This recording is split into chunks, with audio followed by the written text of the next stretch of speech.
this is the exact routine that separates 10K closers with 100K closers. And this is how to scientifically engineer your closers routine so that they're in the most optimal state possible to perform at their best and make you the most amount of money. And I'm telling you this after working with hundreds of entrepreneurs, sales professionals, and executives to specifically help them optimize their routine, the variables of their mental performance, so they can perform at their peak in the business. And this structure here is built for the same purpose, to optimize your circadian rhythm. Because how you feel, perform, how motivated your closer feels, how energized they feel, how focused and sharp they feel on their calls is controlled by what chemicals and hormones their brain produces at specific parts of the day. And this is controlled by your circadian rhythm. So your daily routine, your closer's daily routine is controlled by this here. Because if we understand what the circadian rhythm is, your brain is responsible for how you feel, for the function of each one of your organs, for the production of hormones, for everything that you're doing in the day and the way that you feel throughout everything that you're doing. Your brain and your circadian clock inside your brain is responsible for that. And there are specific things you can do throughout the day to scientifically engineer and optimize that circadian clock so you can perform at your peak at the hours that matter the most, at the peak focus hours. And let's walk through what you need to do. So first things first, you can see some numbers here, 0, 1, 2, 3, 4, 5. It goes up until 15. This is not hours of the day, but this is not like the time of the day, but this is specific hours of you being awake for. And this happens because, as you see, your day starts when you wake up and your day ends when you go to bed. So that's what's the most important thing. The first thing that you need to establish for each one of your closers is the time that they wake up and the time that they go to bed. That's the step number one, because that needs to be consistent for 80% of the time. Because the main thing that controls your circadian rhythm is going to be the consistency or the time, your sleep and wake cycle. And if you change your sleep and wake cycle every couple of days, then you're going to put your brain in that jet lag effect where you're not really as energized as you should be in the morning, and you're not really able to fall asleep at night, and you need a ton of coffee and a ton of nicotine and a ton of stimulants in the morning, and you need a lot of melatonin and sleeping pills at night, then you know that your circadian rhythm isn't really working properly. So everything that we're trying to do here, we're trying to optimize those two hormones, cortisol and melatonin. When you wake up in the morning, your body will produce, or at least it should produce, a good amount of cortisol here. So let's say you wake up at around 6 to 7. In the first thing in the morning, what you want to have as a healthy circadian clock to have peak energy and focus in the morning is to amplify, to produce as much cortisol as possible here for a peak. And then towards the evening, you will have the exact same thing, but with your melatonin production, and your cortisol will go as low as possible here. And the funny thing is that your body will predict this every single day. So it's ideal for your performance to have a morning routine in a way where you amplify your cortisol production. And when your body reaches this peak here, it starts a timer for melatonin. So it says when you do the things every morning that will increase your cortisol to this state, that will pick your cortisol production, then your brain will start a countdown timer, and it says in about 12 hours from now, I will start producing enough melatonin for me to recover. So once this is in place, everything else falls into place. So this is the most important mechanism we have to optimize, and this is one of the main goals of this routine. So the things that we have here are to optimize cortisol production in the morning. As you can see, there are a couple of things that I have listed here. To optimize melatonin production with the things that we're going to do throughout the day. And then we have other aspects of your day, which I'm going to walk through in a moment. But let's see, what do you do? What should you do after you've established the sleep and wake cycle? You have a set time. Let's say you wake up at 7 like I do, and you go to bed at 10 like I do. So starting with the things that will amplify your cortisol production. So starting with the things that will do this. And those things are three pretty simple things. The first thing is to replenish your electrolytes and minerals and hydrate. You have went about 10 hours or 9 to 10 hours without any water. And so what your body needs in order to fire up the adrenals, in order to kickstart your bowel movements, in order to actually help your neurons fire and talk to each other, because they need minerals, they need things like sodium, potassium, magnesium in order to communicate properly. You need water for that. You need hydration and minerals, not just water.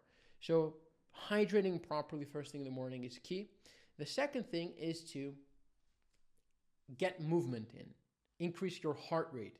That will increase your body temperature, and that as a result will increase cortisol. This is one of the most powerful things you can do first thing in the morning, or have your closers do first thing in the morning. And the other thing that you can compound with this is to view bright overhead light, which is the sunlight first thing in the morning. That will also increase cortisol production, and that will sync the circadian clock in order for us to have the cortisol melatonin clock optimized for peak performance. The next thing, and those are all the things that matter, okay? If you do those things here, the next thing is the peak focus hours. The next thing you need to understand is that your peak focus hours are going to be from hour 0 until around hour 8 of your awake hours. So that means if you wake up at 7, your peak hours are going to be like 8, 9, 10, 11, 12, 1, 2, until 3 p.m. You're going to be at your peak alertness, focus, and productivity. So all your key important tasks, the majority of your sales calls that you're expecting high performance from, should be in those hours here. This is where your brain is going to be at the most productive and alert and focused and sharp state, which means that you should engineer your closer's schedule, sleep and wake cycle around their availability in the calendar. If you want them to perform at the highest level, then you want them to be taking the calls around this hour, around those hours here. After they're done with this, and between this first and a half to 2 hours until the hour 8 or 9. Now, they can still take calls after this point on, but the calls are going to be less effective, and they're going to be less, the closing rate, their efficiency, their sharpness, their energy is naturally going to drop, unless they keep hammering caffeine and Adderall and whatever stimulant they're on, which is going to negatively impact their sleep and is going to disturb this whole thing that we're trying to do here. But anyways, let's go to the next big thing that you need to have in place for your routine for high performance. The first meal of the day, ideally, a good practice to have is for your first meal to be in the first 3 to 4 hours of the day.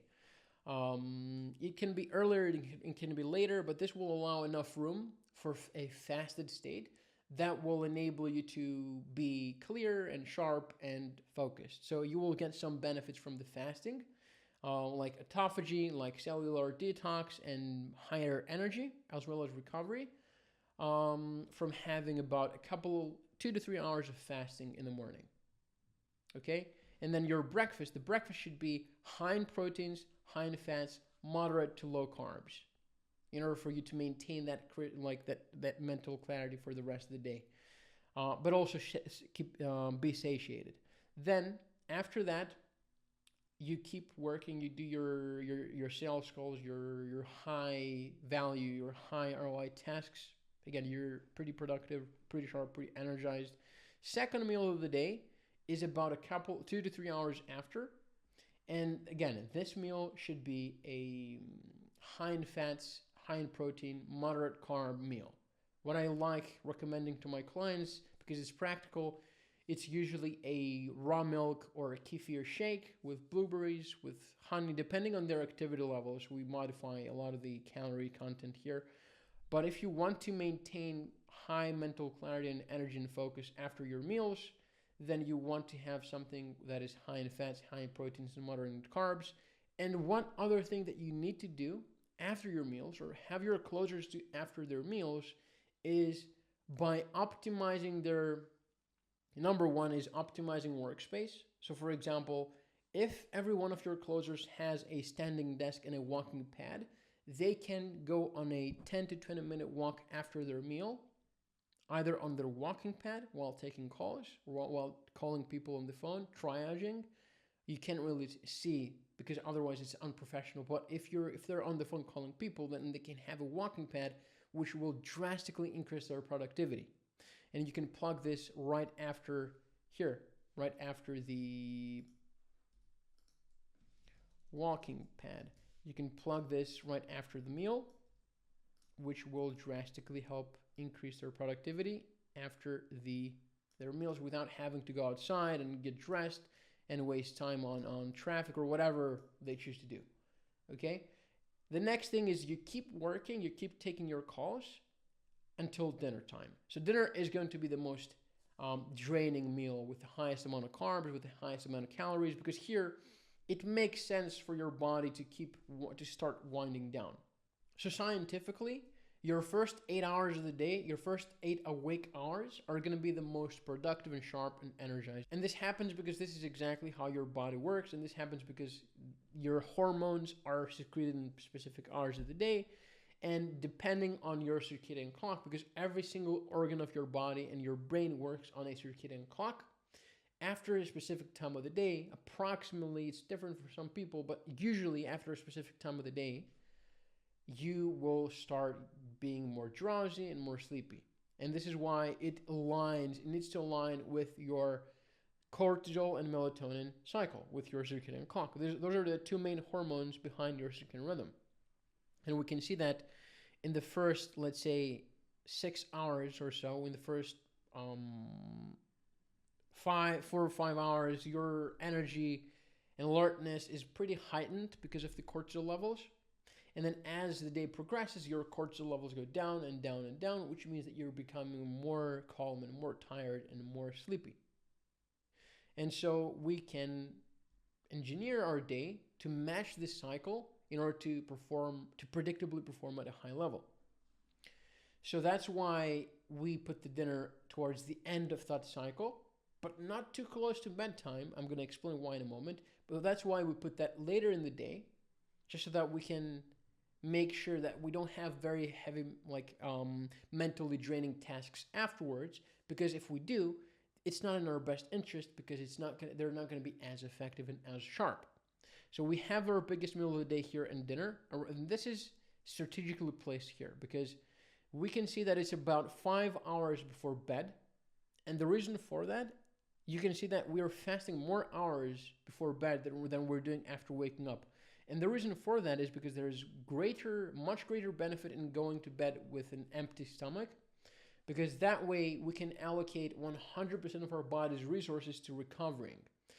Digestion is one of your body's most calorie consuming and energy consuming functions. And when you go to bed and you have a full belly of food, or you're 80% digested and you have another 20% remaining to digest, your body will not recover to 100%. And we can clearly see that once we start having data. So you can test this for yourself if you have an Oura ring. Before giving this routine to your closers, you can eat dinner at 1 hour before bed versus 5 hours before bed, and you will see that every one of your recovery metrics, like HRV, your body temperature, your resting heart rate, all of those metrics will improve. So we have our dinner about 5 hours before bed. The KPI is 3 to 5 hours before bed. I recommend taking a bigger gap so that I 100% have digested the food, because I like eating big meals before as my dinner. So that needs a lot of time to digest. And then after this point on, you can take a few calls, but just know and expect they're not going to be as effective as the prior calls. A big checkpoint in the day is 3 hours before bedtime. Your lighting in the room should be engineered to be below eye level, fire-like, dim colors. You can see here that I have those lamps that I can change the colors of and turn them to red and super dim. And that is something that I do about 3 hours before bed. I eliminate all bright overhead lights. For example, this Elgato key light is completely turned off later in the day, you don't want to have any overhead lights, any bright overhead lights, because you have specific cells in your eyes that are made to, that are designed to detect bright overhead light and inhibit melatonin production as a result.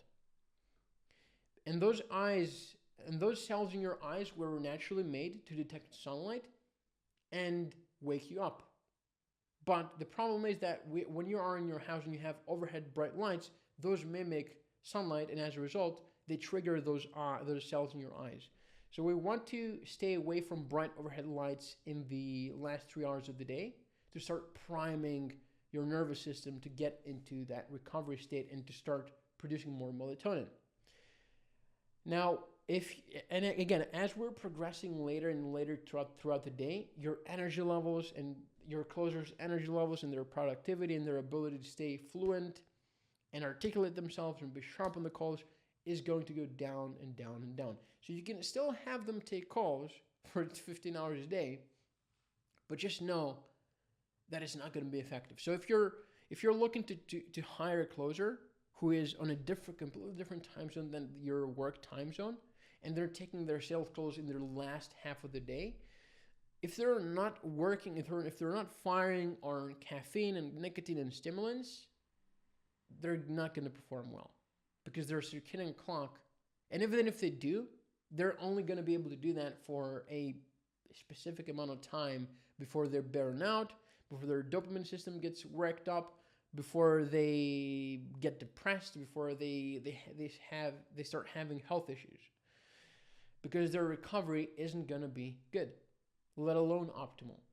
So let's go to the last couple hours before bed. Here, whether you like it or not, whether it's you or your team, you need to start getting into recovery. So a couple of things that I've found to be a few of the most effective things to prepare your body for sleep is going to be a warm shower.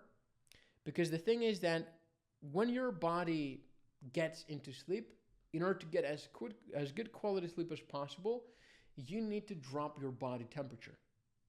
And the best way to drop your body temperature, besides sleeping in a cold room, is taking a warm shower about an hour before bed. Taking that warm shower will allow your body to dump that excess body temperature, because by heating the surface of your body, what happens is the temperature that you have in your core, in the core of your body, needs to get excreted because your body needs to cool down. So if I go ahead and apply very cold water to the temperature of my body, to the skin, then what happens is my body, all of the temperature goes to the core because I need to survive, and this is a natural mechanism. So when you do the exact opposite, when you apply very hot water to your skin, then because your body doesn't want to overheat, it dumps off excess temperature from the core of your body. And you want to drop core temperature when you want to go to bed. So this will allow you to not only dump excess temperature, but once you are in the shower at night and you are under hot water, when you have your team do that, you will feel very, very drowsy and very calm, because it triggers the parasympathetic part of your nervous system, which is the rest and digest. And then another thing that will help optimize your brain or decrease your racing thoughts and optimize your nervous system for good sleep and good recovery is going to be doing something that is completely unrelated to work. So reading fiction is going to be super, super beneficial for your brain to drift off reality and start just deassociating like the work and like the fires and the sales calls and like the objections and how much cash I collected today. In the last couple hours before bed, if you do those things that like do anything other than work, reading fiction, taking a shower, playing with your dog, watching a relaxing video or journaling, doing those things before bed are extremely powerful. And even if you think that I could be still calling leads before bed, I could be still dialing people before bed, and you could, but if you do, and instead, if you take that hour, let's say an hour before bed, and you take that and you put it into warm shower, journaling, or even reading fiction, the amount of ROI that is going to yield on your next day's performance as a result of recovering properly and letting your nervous system recover is going to be phenomenal. And it's going to actually allow you to perform better in your calls the next day without having to depend on stimulants and fry your nervous system. So this is going to allow you to perform good on a very high level consistently without burning out. Because if you can, yes, you can perform, you can be on calls all day and use stimulants to do that, and you can do that for a specific period of time, and you can get a bunch of work done, but it's not sustainable. And it's not sustainable because the thing that controls how stressed, energized, or good you feel is your nervous system. Or one of the things that are very responsible for how you feel every particular minute of the day is your nervous system. So if you keep doing that with depending on stimulants to get through the day and powering through the day with minimal sleep because you're on calls all day, 16 hours, 17 hours a day, you're going to make money in the short term, but you're going to crash out, you're going to burn out and crash very soon because number one, you're not recovering properly throughout the night. Your nervous system is completely wired. You're not getting any REM sleep, any deep sleep. And you're going to have health issues really soon if you don't start paying attention to those small variables. And it doesn't take a lot of time. So you're essentially scientifically strategizing how your team's day should look like. You're planning their calendars, their work hours, and their availability based on their circadian clock so that they're performing their hardest tasks and they're having their calls at their peak focus hours. And this is how you can scientifically. Those are the key needle moving parts of the day that you should pay attention to. Nothing else. Those are the key high ROI levers to pull for your meal times. What you should do in the morning. What are the important things you should do before bed? You don't see a ton of things like journaling, meditating, listening to specific sounds, listening to this, doing that, stretching, yoga, whatever. You have three things. Optimizing your light exposure in the last 3 hours before bed, taking a warm shower about an hour before bed, and reading fiction. That's it. If you do those three things, you are going to recover properly and you're going to wake up and feel like a machine the next day. Eating dinner 5 hours before bed, eating your lunch about 2 to 3 hours after your breakfast, and eating your breakfast about, let's say, 3 to 4 hours after you wake up. And then doing those three things after you wake up in the morning. Those are the things that you should pay attention to if you want to optimize your performance by optimizing the main thing that controls the chemicals that your body produces, the hormones that your body produces. Testosterone, dopamine, serotonin, acetylcholine, cortisol. All those things are controlled from your circadian clock. They have a clock, a timer. And this timer is controlled by the things that we walk through. The time that you wake up, what you do in the first thing in the morning, what you do before bed, how good you sleep throughout the night. All those things will affect your, as you see here, your melatonin production, your bowel movements, your blood pressure, your cardiovascular efficiency, your muscle strength, your reaction time, your coordination, your highest alertness, testosterone. All those things are function with a clock.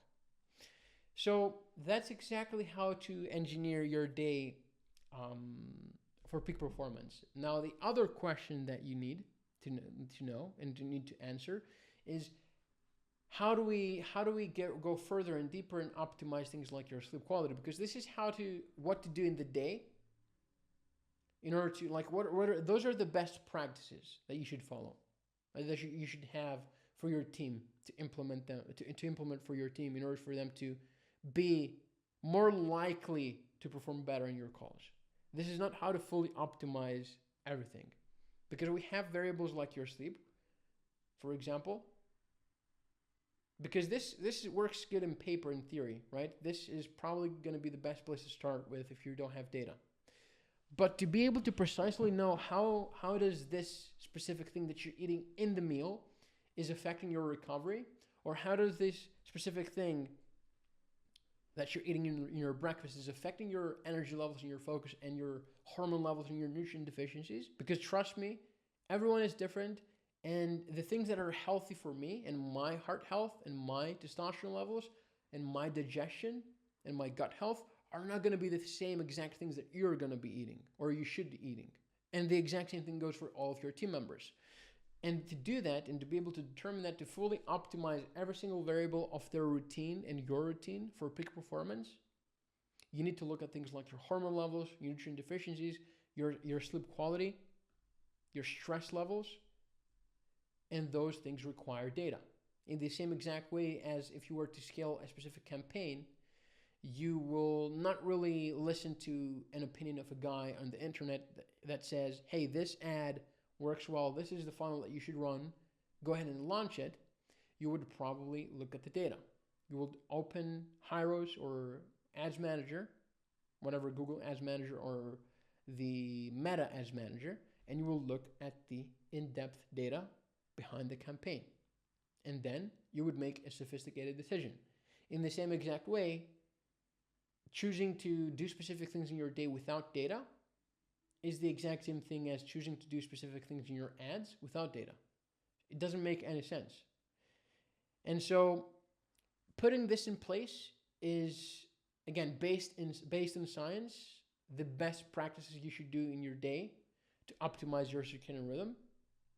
But again, they don't stop being best practices.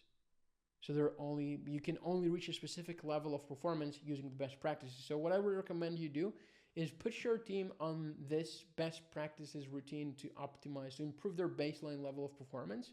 And then if you need external in-depth help of personalizing every single aspect of their routine, their diet, what they're doing, what they're not doing, so that they're in the most optimal state possible all the time to close at their higher level and perform at their peak, then that's exactly what we do. So what you can do is watch this video here on the screen where I show you what this process looks like and what this protocol looks like. So you can do this for yourself, or you can even book a call with me and I will walk you through how we can integrate this for your own sales team. Take care.